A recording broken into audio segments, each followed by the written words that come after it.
का छोटको ये तो दुकान खोल ले होटल दुकान खोल ले हन हम का करी बैठा ले बेगारिन भला। हाँ अपन यह समोसा समोसा चाय बेचबो। हाँ समोसा है चाय है यारी। अच्छा हाँ दुकान हमारी बहुत लंबी है ना, ये सतगुरु रेस्टोरेंट भैया का भुआरा में खुली है चौराहा तो पे। पढ़बो ना भी है कुल कर। देखो ऐसा कि पढ़े में जीव लागत नहीं चाहता तो हम कहा कि कहाँ ये बवाल करी हम। इंग्लिश में जानी नहीं पाई, ग्रामर व्रामर सेंटेंस है। अच्छा अच्छा। गणित में पाई कैमान काश थीटा ये सब नहीं जान पाई तो हम कहा अपन यह खोल। समोसा दियो भैया, छोटको भैया। अरे दी थे भैया बैठो बने दियो तनी, बैठो बने दियो चाय थोड़े तो दियो। कुछ कमाई उमाई हो जाती। कमाही चाचा देखो ऐसा है कि पब्लिक के ऊपर है।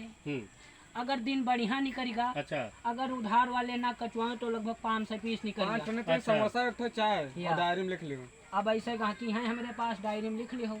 तो हमहू खाबे रहन पैसा नहीं रहा तो लियो यार, चक्कू लेबो बेल ना का लेबो, लियो यार समोसा लियो खा के यार, चक्कू बेलना खा के लियो का लेबो तू। जा क्यों ना के समोसा खा रहा तो चक्कू बेलना।